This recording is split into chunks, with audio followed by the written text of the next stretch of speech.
Good evening and welcome to tonight's meeting of the Commonwealth Club of California. As you just heard, I'm Larry Kramer, president of the William and Flora Hewlett Foundation and your chair for the program, which means essentially that I'm going to introduce everybody else. I'm delighted to be here to introduce this actually really impressive panel and also delighted to hear what they have to say about what I think almost everybody would agree, maybe everybody would agree is the region's most critical issue, which is the housing crisis with its many attendant ills. The Hewlett Foundation is a nonpartisan, private, charitable foundation founded through the personal generosity of Bill Hewlett and his wife Flora. The foundation has been making grants for more than 50 years, working on a range of issues locally, statewide, regionally, nationally, and globally. But local work focused on the Bay Area has always been one of the foundation's critical and core concerns. I think we're mostly well-known, I suppose, for our support for the performing arts, but local grants from the foundation have supported environmental groups, women's reproductive health organizations, youth-serving organizations, education, museums, neighborhood development, and more over the years. And a few years ago, though, we decided to step back from the kind of spread grant making we were doing and take stock of what we were doing in the community. So we undertook an 18-month listening tour. We spoke to all of our fellow funders in the region, as well as mayors, city managers, county managers, community leaders, and more. And we asked all of them, basically, what is the most significant problem in the Bay Area that a foundation like Hewlett might be able to do something about? Now, what was interesting, there was a huge amount of variety in terms of what everybody saw as the second most important problem in the Bay Area. Some people said education, others said criminal justice, still others pointed to immigrant needs or food insecurity, domestic violence, police, community relations, and so on. But there was actually and total unanimity on the most important issue. Every single person with whom we spoke identified the housing crisis as the most important challenge and the biggest threat facing our region. And it's not hard to understand why. The Bay Area's soaring housing costs affect everything. Many people have been forced into homelessness. Others have too little money left after paying their rent to afford food or medical care or other necessities. A huge number of low-income residents have been forced to relocate to the outer edges of the Bay Area where few of the services they need are available. Commutes that seem to get longer every week disrupt family life and strain the region's transportation systems. Steeply rising housing costs and the commute have made it difficult for employers to recruit and retain employees. It's really not too much of a stretch to say that the housing challenge poses essentially an existential threat to the vitality and future of this region. Now, I'm not a housing expert. I'm actually not an expert on anything the foundation does. That's true. As the leader of the foundation, essentially my job is to find people who are. It's to find smart and committed partners who want to solve pressing problems and give those people the support that they need to do the important work of building coalitions, bringing communities together, making progress on seemingly intractable problems like the region's housing challenge. So I'm delighted tonight to announce that we have found a partner for our housing work in the San Francisco Foundation and are awarding them a $7.5 million unrestricted grant, which is the first in what we expect will be an ongoing series of like-sized grants to support their work over time. The San Francisco Foundation is dedicated to improving life in our region by building strong communities and advancing racial equity and economic inclusion that would allow every individual in the Bay Area to have a chance to attend a good school, get a good job, and yes, live in a safe and affordable home. So we're hopeful that our support of the foundation will help them achieve that important mission. Last month, as most of you probably know, California took a big first step in that direction when Governor Newsom signed into law what might be the nation's most far-reaching package of bills on the issue. So I think many of us, and I include myself in here, want to know what does the new law actually mean? Right? What does the road ahead look like? How are lives actually going to improve by virtue of this?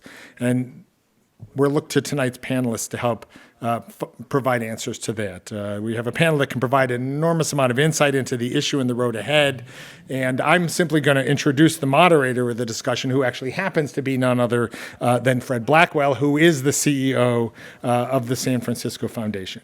Most of you probably either know Fred, since everybody seems to, or at least know of him, because he's been such a significant figure in the Bay Area for so many years, and in particular around these issues. Since joining the San Francisco Foundation in 2014, Fred has really focused it around a renewed commitment to social justice through an equity agenda focused on racial and economic inclusion. Prior to joining the foundation, Fred, who is an Oakland native, served as interim city administrator for the city of Oakland. He also served as executive director of the San Francisco Redevelopment Agency and director of the Mayor's Office of Community Development in San Francisco. So a career of service to the region. And with that, please welcome all of our panelists as I turn the program over to Fred. Thank you.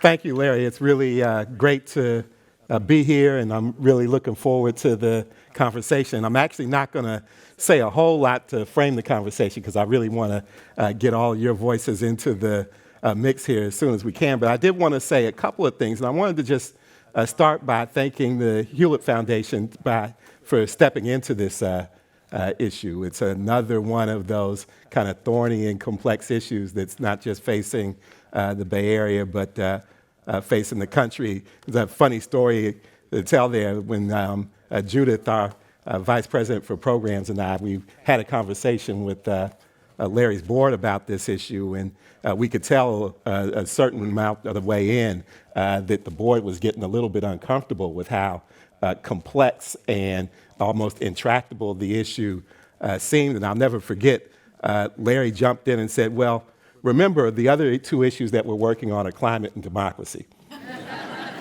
And so, it's always great to have a foundation that's willing to step in and deal with all this low-hanging fruit. The other thing I would say is, I'm very excited to have this conversation. I was so excited that I put on my Air Jordans today. That it's a special occasion when I do that. But seriously, this is an issue that is impacting the Bay Area in just multiple dimensions. I spent a lot of time in local government, and I remember we used to do polls every year to see how folks were feeling in the community. And every year, it actually got to the point where I didn't know why we were doing it anymore, because it was education, potholes, and public safety that were the three issues that were most important to folks. And recently, they've all been supplanted, as Larry said, by housing and homelessness, and everything else is still on everybody's mind, but often a distant second to these issues. And it's manifesting itself in a wide variety of ways. And I think for that reason, folks have started to come up with different kinds of solutions. And I've been working on housing stuff for a long time, and I've actually never seen the dynamic nature of the work that we're experiencing right now, whether it's new laws being passed in Sacramento, or different kinds of conversations that are happening at the city council level, funds that are being pulled together for all kinds of different purposes, and recently just huge announcements from the corporate side around them bringing private money to the table to kind of augment what's happening on the public sector side and the nonprofit side in order to address the problem. It just feels like there's a different kind of mood and a different kind of willingness for people to work together on these issues. And I think one of the things that we want to do with you all tonight is talk about that. We want to kind of talk about where we are, the legislation that's been passed in Sacramento and some of the other things that have been happening, and talk about kind of what's there and how we got here. And not how we got here from a problem point of view, but how we got here in terms of the kinds of solutions that are being proposed and advocated for. But also talk about what's on the horizon. What are the things that didn't happen in this legislative cycle, for example, that we think still need to be addressed? And what are the things that need to happen in order to really effectively implement the ideas and policy changes that have come down the pike? And so help us have that conversation, we have four great people who you're going to hear from that represent different points of departure around this stuff, whether it's public sector, philanthropic, nonprofit, and advocacy, or the private sector. And we're going to start with Assemblymember David Chiu, who has been in this legislative cycle literally in the eye of the storm with this stuff, and part of a really great Bay Area caucus of folks who are really, from a legislative point of view, thinking about what the role is of state and state policy and legislation to address these issues. And so it's great to have you here, and thank you for your leadership, not only this year, but through other legislative cycles as well. David is joined by Gina Dama, who is the Senior Vice President for Public Policy and Special Advisor to the CEO at the Silicon Valley Community Foundation, who we are proud to say is a great partner with us in the work that we've been doing around housing and all kinds of other issues impacting the Bay Area as well. Gina has been in this work for a long time, been working at it from a variety of different angles, and before doing that with the Silicon Valley Community Foundation, has done this work on an international level in Mexico as well. And so maybe we even will have some international conversation about housing. With Gina, we've got Guillermo Mayer, or Memo, as folks call him. He's the president and CEO of Public Advocates, a civil rights law firm and advocacy organization committed to challenge the systemic causes of poverty and discrimination. Public Advocates helped advance a public call for a comprehensive housing package this year around. And one thing that I'm proud to say is my mom is a former staff attorney from Public Advocates, and I remember being a kid in the back room with the interns playing darts with folks all the time. So it's really a pleasure to have Guillermo. And then finally, Denise Pinkston, who is a partner at TMG Partners, who is a local developer that has been involved in the housing debate at the local, regional, and statewide levels, and has been a strong advocate for more housing. She has over 30 years of experience in real estate, and before coming over to the development side, was in the public sector for a very long time, including a stint in Marin City, and is very active in her hometown of Berkeley still, trying to advance local policy. And the one thing I will say about Denise is we've had an opportunity to work together a lot over the last 2 years or so, and she works tirelessly on these issues and can talk about it from both the 30,000-foot level, but get deep into the weeds around how we are in this situation. And so it'll be great to hear from Denise as well. But Assemblymember, let me start with you. People have talked about, and we've been seeing all the media posts and all social media posts and print and television about kind of what happened in this legislative cycle. And for me, I don't think I've ever seen this much action in Sacramento around housing. What happened this year? What passed? What was it like?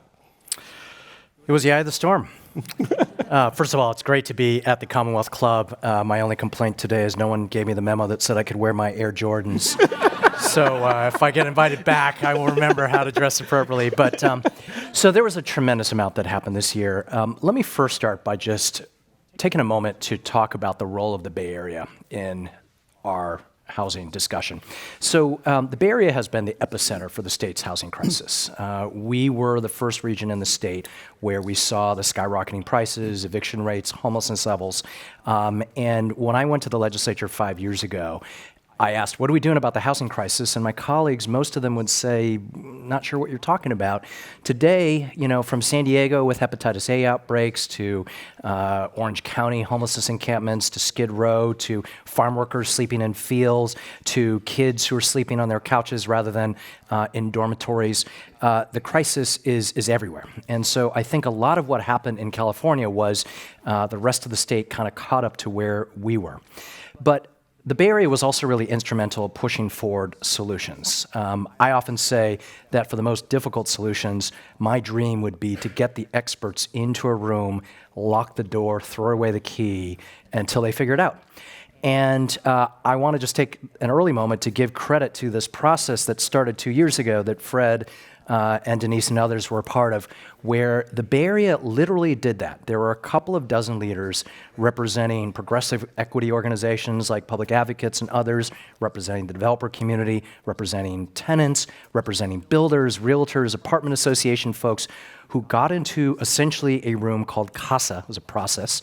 And for the better part of 2 years, fought. These were individuals that were used to pointing their guns at each other in politics, but managed to put them down long enough to propose an awful lot of ideas that then became the blueprint for many of the bills that got passed this year. CASA was also responsible for framing what I refer to as the 3 Ps framework of how we are addressing housing. And by those Ps, my guess is many of you know it. If you want to repeat after me, the first P is protection. Good. This is good audience participation. So the protection of tenants, making sure that millions of tenants who are vulnerable somehow get to stay in their homes. The second P is preservation. So the idea that we need to invest in affordable housing and stabilizing the housing that we have. And the third P is production, and making sure that we are producing many of the 3.5 million units of housing that we have. Well, what I would say about this year is we scored an A when it came to protection. We passed the strongest tenant protection law that the New York Times has called in the country, addressing rent gouging as well as predatory evictions. And as the author of that bill, among a number of Bay Area authors, I want to just thank everyone who came together on that. It was incredibly difficult, but the coalition that I just mentioned was what made it happen.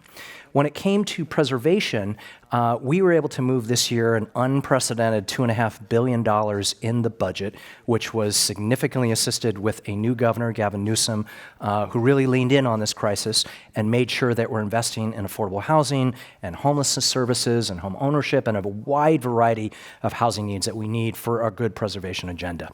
But let me end with production. I think it's fair to say we didn't get that much done in this area. We were able to move forward a number of bills to move forward production of accessory dwelling units. Nancy Skinner had a great bill that would essentially prevent local jurisdictions from backsliding, doing the production they had committed to do. I had a small bill to move forward more production around affordable housing with increased density bonuses, but by and large, we weren't able to take major steps in that area. The most notable whiff that I think we made was around SB 50, my good colleague Senator Scott Wiener's bill that would have significantly increased production in single-family home zoning as well as around transit-oriented areas. We have a long way to go when it comes to figuring out how we build more. But as they say, a long journey takes those first few steps, and I think it's fair to say we took some major steps this year. Well, thank you. Memo, let me get you in here. I mean, one of the things that I didn't say in the introduction in describing Public Advocates is that you all launched something called Carson Watch that was really about looking at the federal level, what was happening at HUD and the things that were happening at that level and how they were impacting, the nation, but more importantly and equally important, how they're impacting California. Can you talk a little bit about the federal landscape, what's happening there and how it's impacting us? Do you want the good news or the bad news first? Take the bad news first. Okay. Well, I think nobody will be surprised with the bad news, and that is that this housing crisis is national in scope. It's being painfully felt and acutely felt by families across the country. And like California, it's impacting everybody, but it is falling most heavily on the lowest income and communities of color, especially black and brown communities. We have pretty much in every major metropolitan region in the country, the bottom third of all wage earners is stuck in a deepening crisis when it comes to housing. So it's impacting everybody. Nationally, we're about $7 million rental units short of providing affordable and accessible housing for low-income families. When it comes to families that are extremely low income, for every 100 of those households, we only have 37 rental houses that are affordable to them. And if you're one of the 3 million workers in the US earning the federal minimum wage of $7.25, you pretty much have to work at a minimum 2.5 jobs to afford a modest single bedroom apartment in any county in the country. Mm-hmm. I'm not even talking about San Francisco or Oakland or LA. So it's being felt painfully and acutely by folks. And I wish I could tell you that the Trump administration has been helpful. It has not. And the analogy I will use is pretty harsh, but deserved. If you were to imagine every state in the country suffering simultaneously natural disasters, and FEMA, instead of trying to assist, simply packed up its bags and straight up bounced. That would be a generous analogy to use to describe the performance of HUD and the Trump administration when it comes to the crisis. I think a more accurate but painful analogy is that they're bringing to the crisis containers of gasolines and boxes of matches. And I say that because they've been doing three things. At every turn, trying to slash funding for federal housing programs, which protect the poorest among us, children, seniors, across the country. Two, they're trying to roll back critical civil rights laws that protect families against housing discrimination, which people fought and died for to win, and he's trying to undermine those. And three, he's cruelly and actively targeting the most vulnerable and advancing a dehumanizing narrative around homelessness. And just to give an example of the last point,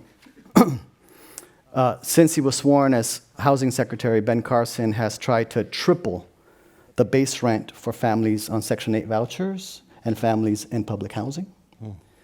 Thanks to a lot of good work by advocates, he has been stopped thus far. He is also trying to eliminate federal housing subsidies for mixed status families, which means that if you live in a household and somebody is undocumented, everybody in that household will be ineligible to get a federal housing subsidy, even US citizens. And it's going to force the eviction of 55,000 children, documented children who presently live in a household where there is one or more adult that is undocumented. So their policies are actually trying to make the situation worse. And then on top of that, when we have the president come to California, he uses that as an opportunity to vilify homeless people, saying that they are responsible for ruining the magnificent luxury office buildings that we have in our downtowns, our freeways by putting up encampments, suggesting that law enforcement should round them up and blaming them for contaminating our water sources. And then most recently, Secretary Carson referred to transgender women that are homeless as big, hairy men trying to get into women's shelters. Like, that's how vile the language has gotten at the national level. The good news, despite all that, is that there is a counter narrative being advanced nationally. And this is being done by the same groundswell of tenant organizing that helped carry the day in California.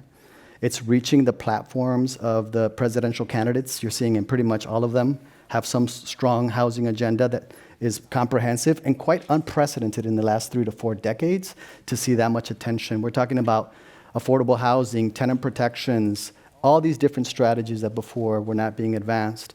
And we have a lot to be proud of because California is helping lead the way. And there is no sanctuary between, even though we're a sanctuary state, there's no sanctuary when it comes to these federal programs and these rights that they're trying to undermine. So whatever happens at the national stage is going to directly impact Californians. Wow. And what was the good news again? It's this counter narrative that I think we're going to talk about in terms of advancing solutions that the federal, unlike the Obama administration, which was very proactive in gaining a lot of ground, this administration has gone quite the opposite. Yeah. So Gina, let me go to you. I mean, you've been working on these kinds of issues for a long time with a real keen eye on like what's happening at the local level. And obviously, things can happen in Sacramento, but if it's not really implemented in the right way, it could have negative or unintended consequences. What are the challenges ahead of us and the opportunities ahead of us when you're thinking about local level implementation of these things, and how do we make sure that things are implemented in the spirit with which they were passed? Thank you, Fred, and thank you for having me on the panel. We are so proud, and I'm sitting next to Assemblymember Chu. We're so proud and inspired with the package of bills that was signed into law last month. It's huge. It's meaningful. But we started seeing the consequences really play out throughout our region. Days after the package of bills was signed into law, we started seeing a spike on the amount of evictions. We started seeing a spike on rent gouging, and we also started seeing cities step up and set local ordinances, emergency local ordinances, to protect renters, right? So we saw both of those things. The truth is that this is a major endeavor. A change of this scale is going to really require that we're vigilant at the very local level. So I think that what we're seeing and what we hope to see is that we need to build the capacity at the very local level to make sure that our folks are tracking what implementation looks like. They're advocating. Sometimes they'll have to litigate in order to make sure that the implementation of the bills actually achieves its intended outcome, right? There's sort of 3 core areas of work that we've been looking at as a foundation. The first one is we need to make sure that we're building the legal resources on the ground, making sure that we are having organizations at the local level that can educate tenants, that can protect tenants. We also need to make sure that we're building community-based organizations, grassroots organizations, so they're able to facilitate folks participating in these local processes, which are going to become local processes. Make sure that they're being able to provide input. And the third thing is we really have to change a lot of the we have to change, no. We have to make sure that we are supporting, that there's a groundswell to change the power structure that's at the local level, right? We need to make sure that we're electing more people of color, more low-income people, more young people, more that we have city councils that really reflect who we are as a community and the needs of our community, right? And right now, by the way, if you try to run for city council in any of the mid-peninsulas, campaigns cost around $150,000. To run for city council in 50,000 in cities of 50,000, right? So who's going to run? Who's going to win? Who's going to represent our communities? This is we've got to deal with this. And the truth is that if we're able to build a capacity at the local level to really make sure that implementation achieves its intended outcomes, we have to sort of like build the muscle at the local level. And I keep saying at the local level because that's where we're going to see the change. But we need to ensure that our cities and our communities are actually the watchdogs of these laws getting into our communities. Yeah, thank you. So, Denise, I've got a confession. And David kind of referred to it in the beginning. When you and I first started working in CASA on this kind of suite of solutions, if someone had told me that the tenant protection stuff and preservation stuff would move forward and that the production bills would stall and be turned into 2-year bills or gutted, I would have said, what are you talking about? And my fear was that the production stuff was going to happen and it would be the protection stuff that would have been left on the cutting room floor. But that's not what happened. And, you know, a lot of folks just say, why don't developers build more? What's the role of developers in this stuff? So can you just talk a little bit about what's preventing developers from building? Happy to. When I left local government to start working in the private sector, people used to do the Darth Vader breathing. And one of my jokes is I'm like Darth Vader now, but in a skirt. And developers do a very poor job of explaining to people why what we do matters. How many folks in this audience live in a deed-restricted, affordable home built with public subsidy? Just for the folks who are audio only, I saw no hands. Your homes were built, one hand, out of an audience of, I don't know, 100 or more folks. That's about right. and actually the odds are less likely that you'll live in deed-restricted affordable housing as a percentage of the population. All our homes were built by developers. Most of the money in the engine that is production is private money. It's our pension funds, it's university endowments, it's the money we hope to retire on one day. And so when you think about what's broken about housing production, part of it is that people hate change.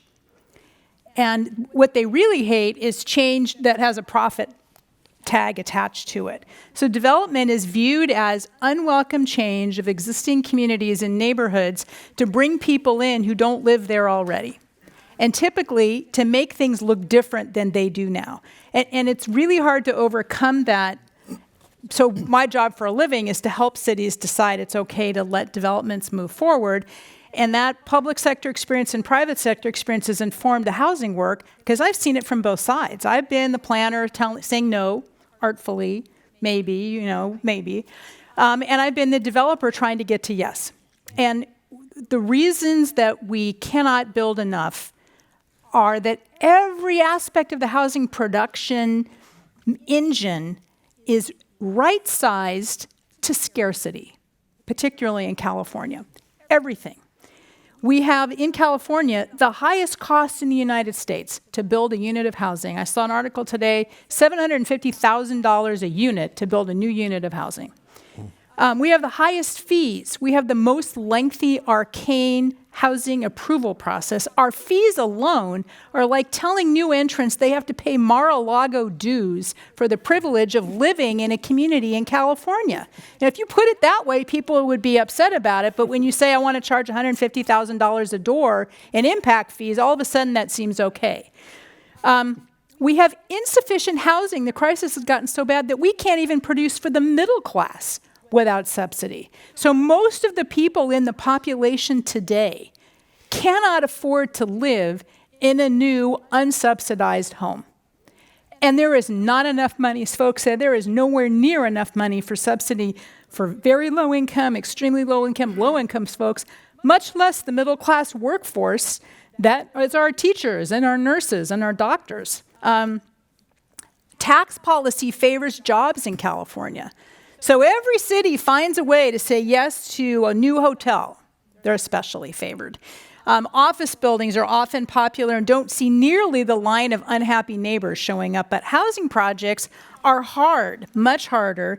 And since we're the epicenter of the global transformation of the economy in California, we have been building 7 to 10 times as many jobs as we have housing units for that workforce, which means that the very lowest income people are like the folks in a game of musical chairs who never get a chair when the music stops. Wealthier people come into the economy, everyone bumps along, and the poor folks are living under the freeway or in Texas. Our zoning rules allow our neighbors to exercise veto over what we can do, what we can build, whether or not my mother-in-law can live in the garage with her own private bathroom and her own toothbrush cup. Things that we wouldn't think of as allowable if you had a privacy right notion about it, but we allow that to occur in our land use environment. It's over new entrants to the market, new neighbors, and new housing forms. And most of our land area is devoted to very low-density single-family homes. 75-80% of the land area in most California metropolitan areas is single-family zoning. So what happens to those folks who got bumped off the chair in musical chairs when the music stopped? Well, they either leave the state or they move out. So all the folks that are suffering, not all of them, but a lot of the folks that are suffering in the wildfired areas of the state can't live near their job. There was an article, 3 months ago about a police officer in the peninsula who was living in Butte County who had a 2 or 3 hour commute to get home, and the man died because he fell asleep at the wheel.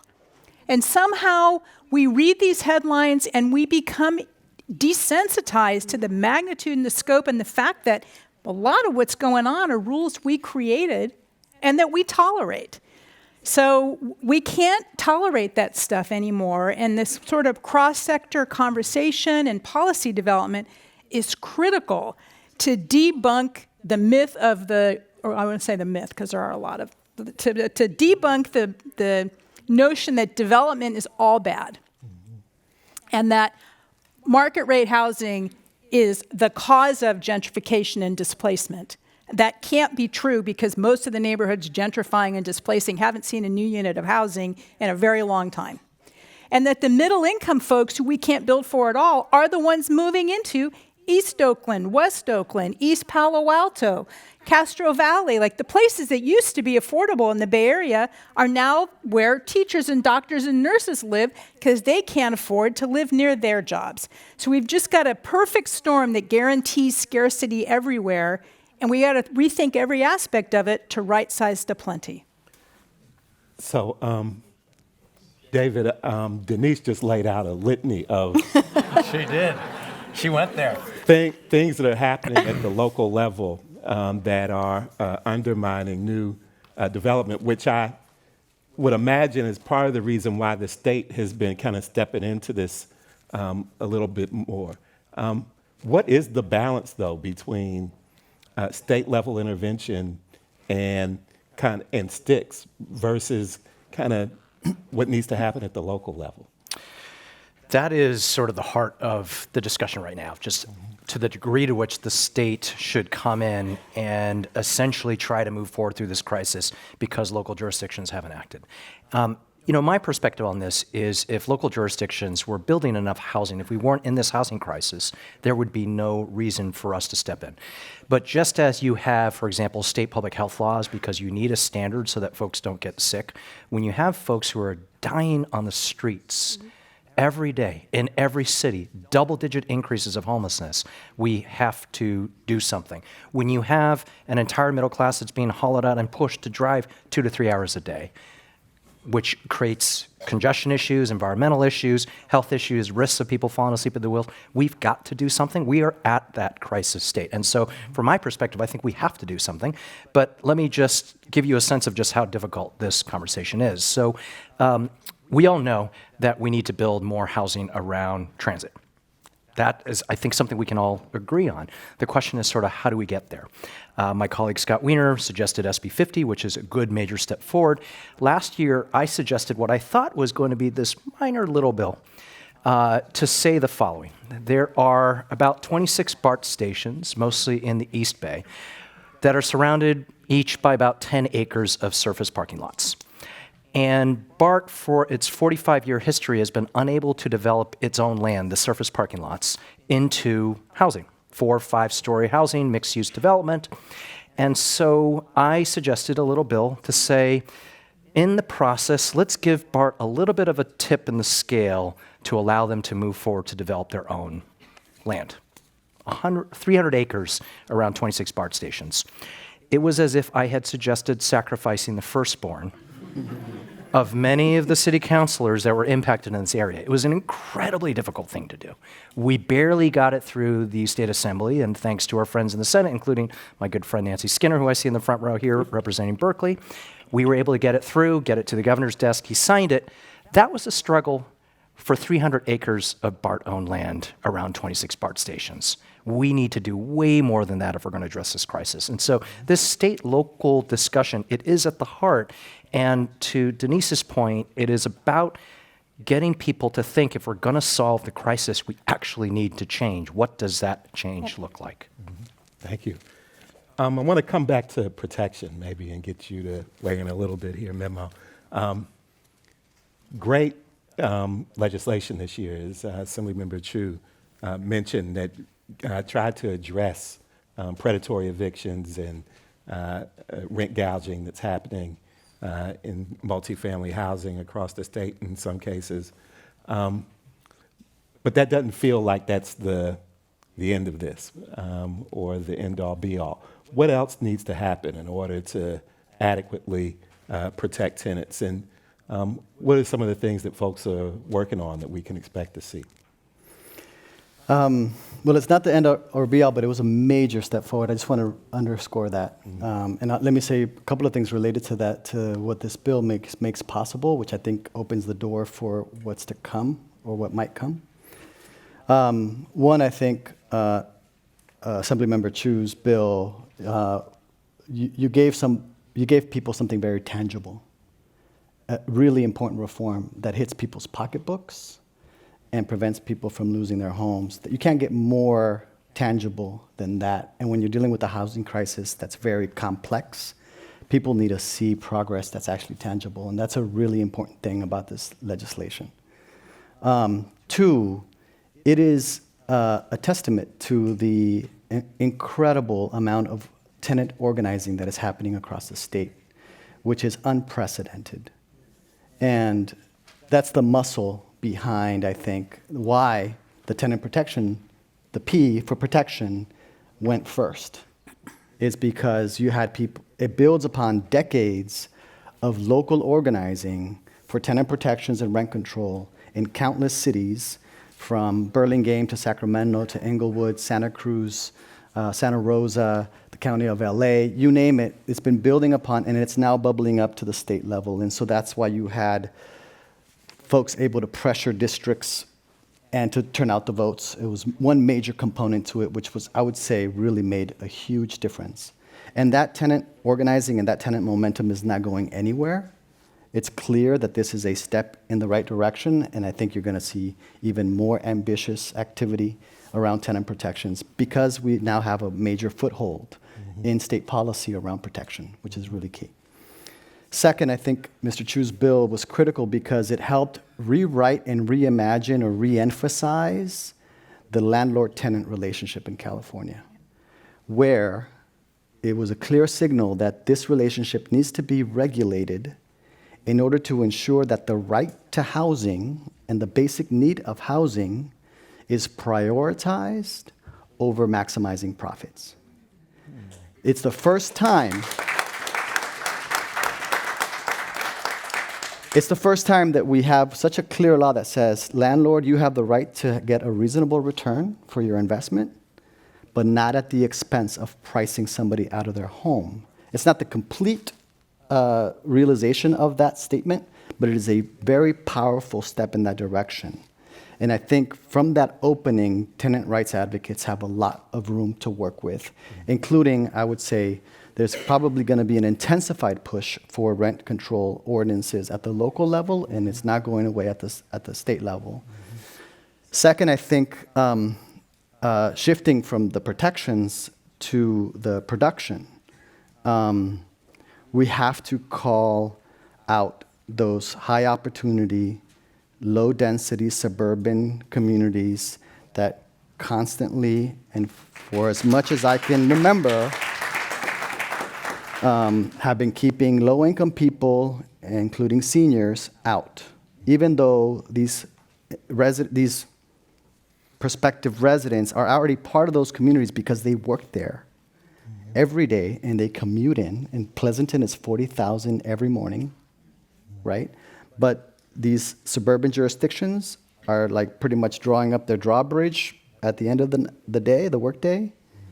Everybody gets expelled, and in the morning you can come back in, and then we let you work, and then you go out.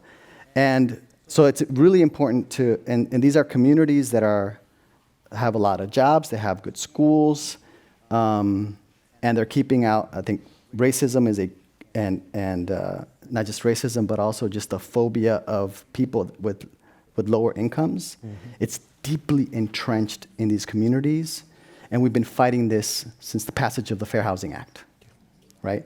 It's the other side of the coin, or the back side of the moon, and we've been suing jurisdictions, but like I said in the back, it's like a game of whack-a-mole because one does it, then another does it, and these are very well-resourced communities. So that's where we need a structural solution, right? And we're pursuing legislation at the state by Assemblymember Bloom that would help facilitate in these high-wealth, low-density communities that, frankly, are not racially or economically diverse, to be able to build small-scale market rate and large-scale mixed income and affordable housing. We do that by overriding their zoning authority where necessary and providing a ton of incentives. So we need more of those structural changes coming forth. And I'll say one last thing. Since you're wearing your Air Jordans, I'm going to reach for the sky. We got to talk about getting larger and larger shares of housing off the private market. Cities are being held like at the mercy of what's likely to be a more erratic housing market in years to come. They can't even find enough housing. We can't find housing for the workforce, let alone the lowest income folks in our communities. And so we have to push for funding for community land trusts where nonprofits, organizations, and residents themselves can joint own land and hold it in the public trust. And I know this is inch by inch, but democracy advances inch by inch, right? And we also have to think about concepts like socialized housing, where cities can build housing for all income levels, because it recognizes that that's how we weather the storm when it goes wrong. And I would say that think about bay restoration or preventing the bay from eroding. You want to protect more and more layers that act as natural buffers to the next disaster, right? And I think that's what we need to start doing, is taking it off permanently off the market, so that it's not subject, and our cities subject to the whims of the market, and our cities can be more resilient in the long term. Cool, thank you.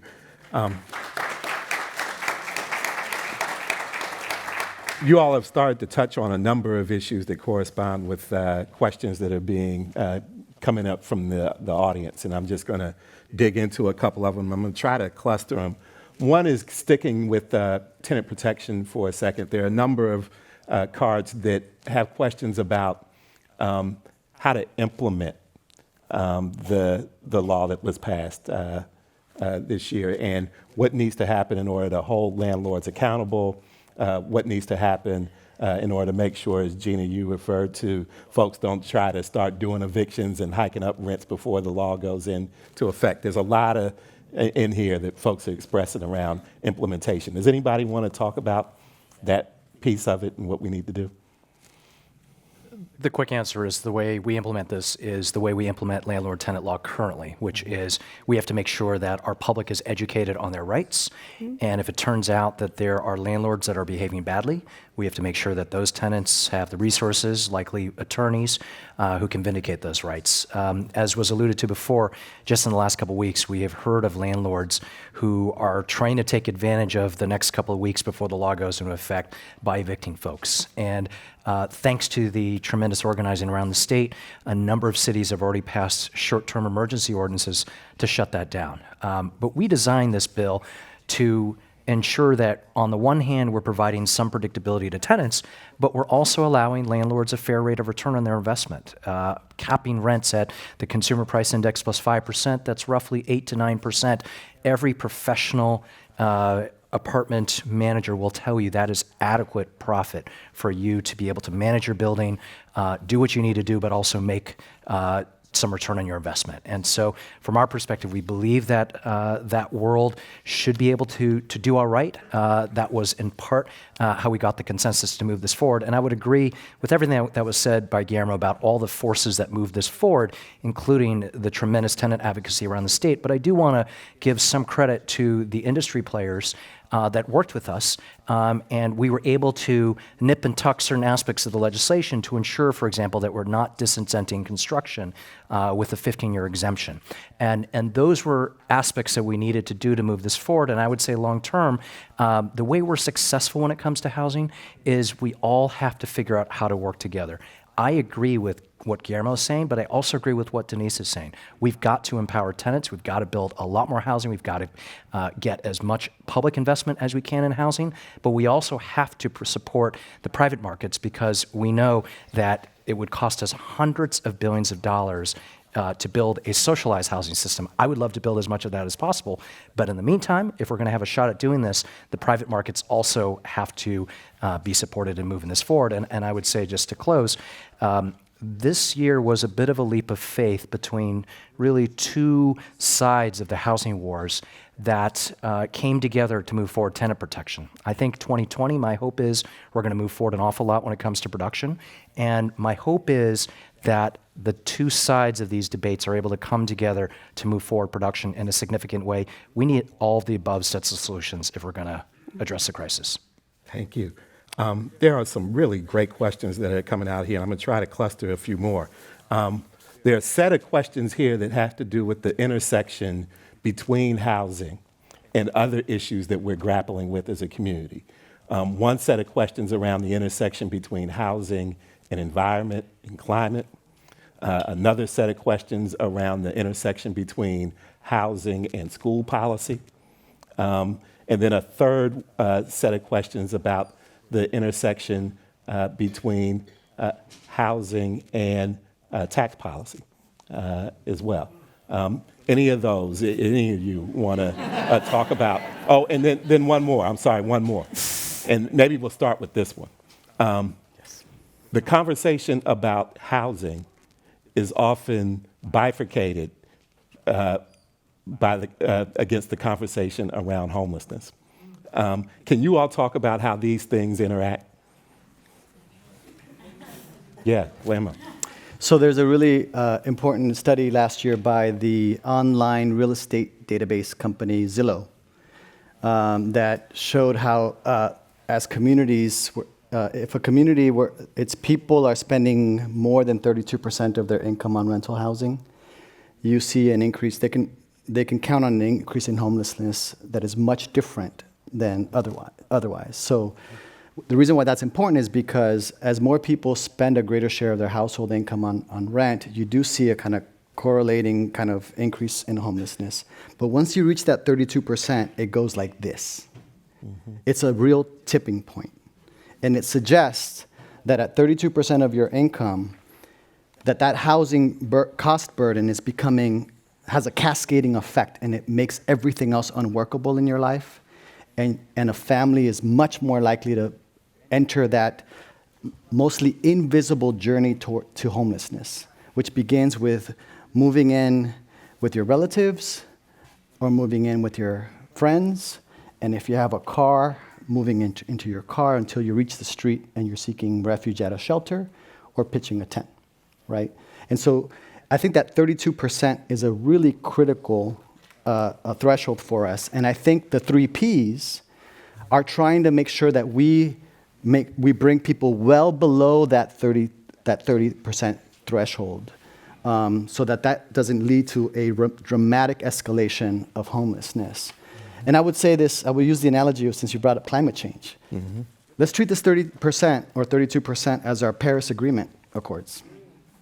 There, we're trying to address climate change by making sure that global temperatures don't increase as they increase, it's well below the 2 degrees Celsius from the pre-industrial area.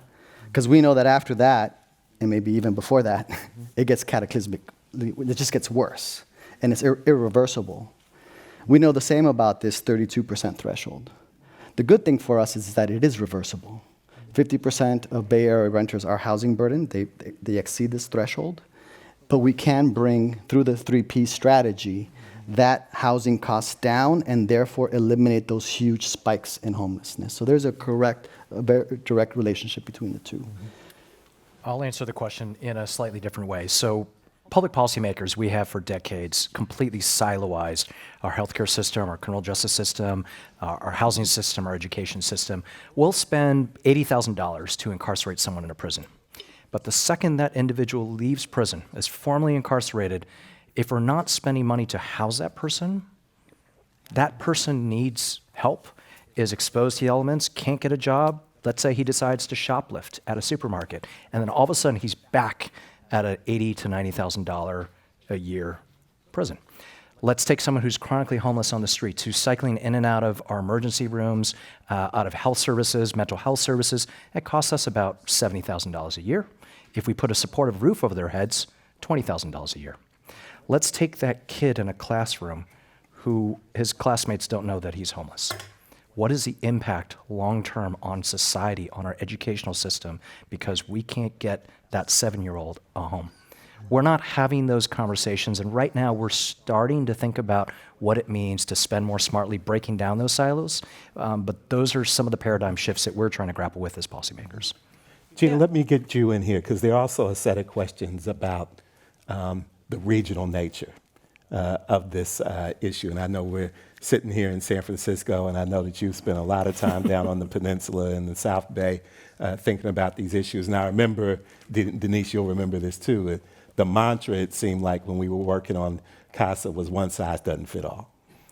So can you talk about kind of the regional nature of this, but also the very kind of local nature of it, and how is this issue different maybe on the peninsula in the South Bay? Yeah, and I love coming to San Francisco, discussing our housing crisis, going back to the peninsula and discussing the crisis. The crisis is the same. It looks very different, though. It looks very different. You don't have bumper-to-bumper RVs lining up El Camino, which is the way we experience homelessness. So just to give you a quick landscape view, there's 35 cities and towns between San Francisco and Gilroy and Morgan Hill. 35. That's 35 city councils. That's it. Is 35 planning commissions. When Memo has to do advocacy in Burlingame, and then he hears about something in Menlo Park, Cupertino, Sunnyvale, it's a different county, it's a different city. I mean, this is just incredibly complicated. And what we need to make sure is that, again, we're building the local capacity so the solutions get defined locally. And Memo has the ability to scale public advocates and other advocacy organizations in a way that allows these local groups to connect to more regional approaches. It's incredibly important that we know that we are all living a horrible housing crisis, that we're pushing people away farther and farther from our communities. The Mid-Peninsula cities, and Memo, you talked about it, these are the cities that have most potential for increasing density.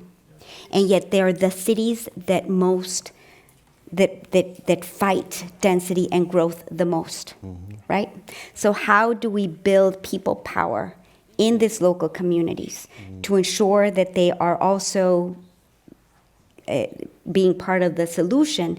And the truth is that one size does not fit all, but every city has to do their fair share of housing, specifically around our extremely low-income community members, low-income community members, and moderate-income community members, right? Yeah. And sticking with the regional frame for a minute, one of the other pieces of legislation that moved forward in this cycle was, among all the statewide stuff, was a really interesting regional bill that talked about regional governance around housing and regional capital aggregation as well. Denise, Assemblymember Chu, I know you were in the eye of the storm again.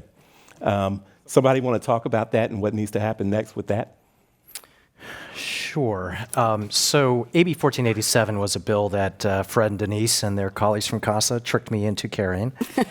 And I say that because the concept was to build, as Gina just said, build a little bit of regional strategy to what we're doing on housing. When you've got 101 cities, 9 counties in the Bay Area, where you have some cities that are striving mightily, but other cities that are not, we need everyone to be rowing in the same direction. And so we proposed a bill to essentially say, as a region, let's all, as a region, raise revenues to build affordable housing, to try to get at what Guillermo put at, of being able to invest in all of our communities.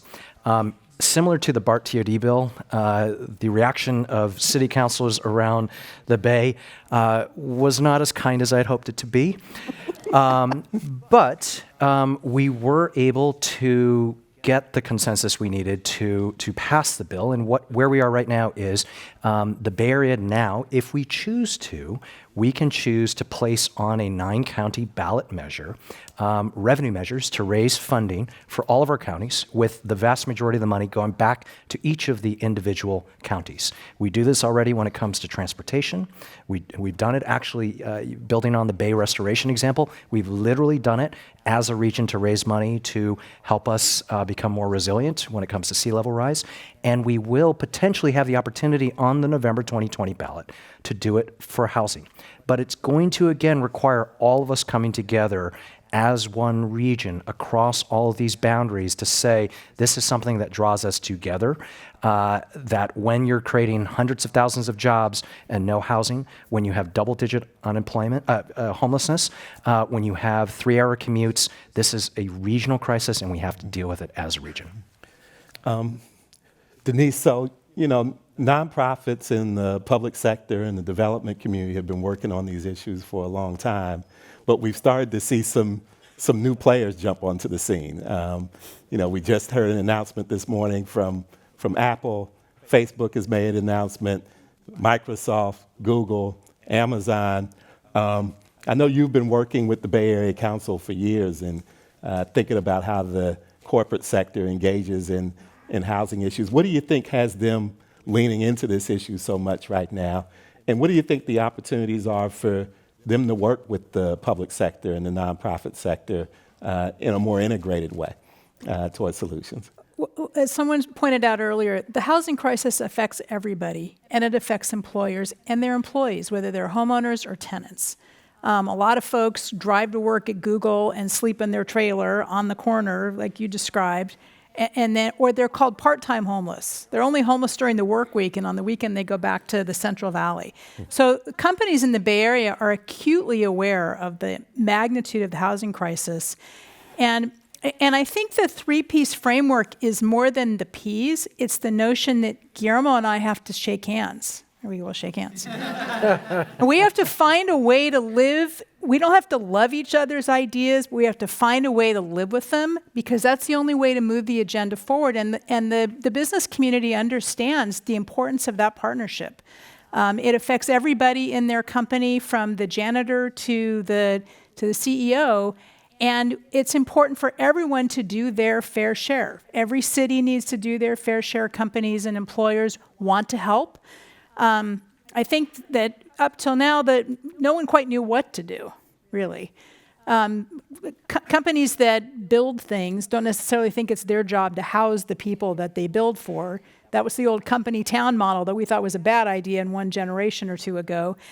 But we now all need to step outside our comfort zone. And we need to get engaged with issues that wouldn't necessarily be ours naturally, but have to become our issues in order to solve the problem. When we were lobbying these bills, I would go to Sacramento on behalf of the Bay Area Council and say, hey, Mr. Chu or Senator Skinner, I'm a developer and I work in the business community, and I'm here to tell you that we can live with reasonable tenant protections.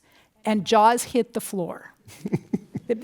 People were shocked to hear that the business community's approach to these issues is changing, just like the advocacy community isn't just talking about tenant protection anymore. It's important for them to keep owning that work and pushing it forward, but they're also saying, yeah, housing production matters. It matters to have market rate housing production as well as deed restricted affordable. That's the only way forward, and I think the business community's finding ways to own their part of this and to make really meaningful contributions. Yes.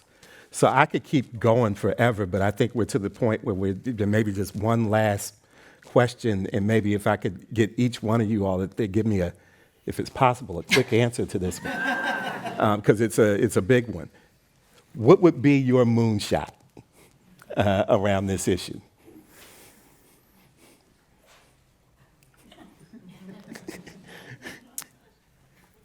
Go 3.5 million units built in the next 3 years. There we go. All right. There we go. We combined, we got 2 out on that one. I'll sign up for that. Memo. I'm going to take a different approach, and that is rechanging the conversation about development statewide, and we got to start from scratch. I would say that Gina's point about making sure that our communities are well represented in decision-making positions is absolutely essential. Without that, you have to force people to do the right thing as opposed to them seeing what's in their best interest. And I think there's a massive imbalance of power in local decision-making, as well as at the state level, that's starting to see some shifts, which allows us to be in the same table when there's a greater balancing of power. And that's about democracy. And like, it is about climate change and democracy, which were the other issues that the Hewlett Foundation was considering. It's fundamentally about democracy and who gets to decide. All right. My Well- final moonshot notion is that our kids are going to take this work forward. And that the next generation of Californians doesn't see these things as mutually exclusive. You can have more housing, you can solve climate change, you can be pro-democracy, you can protect tenants. And you need to advance all of those equally so that they don't cancel each other out. And I think that folks in my generation are just now coming to that realization that we can do all of the above, and in fact, we have to. And I think our kids somewhat more intuitively understand that. Otherwise, they'll be living on the East Coast or Chicago, like where my kids are living. And but they're starting to get housing religion, and it's changing outcomes. There are a lot of aspects of housing conversation is very generational. And you go to a public hearing on a housing project, and a lot of the people who don't want it to happen are older homeowners. And a lot of the people who do are younger people who work there who would really love to live there too. And I think that that needs to knit together as we grow and change into this next millennia. Yeah. Well, thank you. I want to thank those in the audience as well as folks who are going to be listening and watching over stream. I also want to thank the Foundation's Bay Area Leads Fund and its contributors for sponsoring this discussion. But most importantly, thank you to Assemblymember Chu, Gina Dalma, Memo, Denise, for a great conversation. Thank you. And we're adjourned.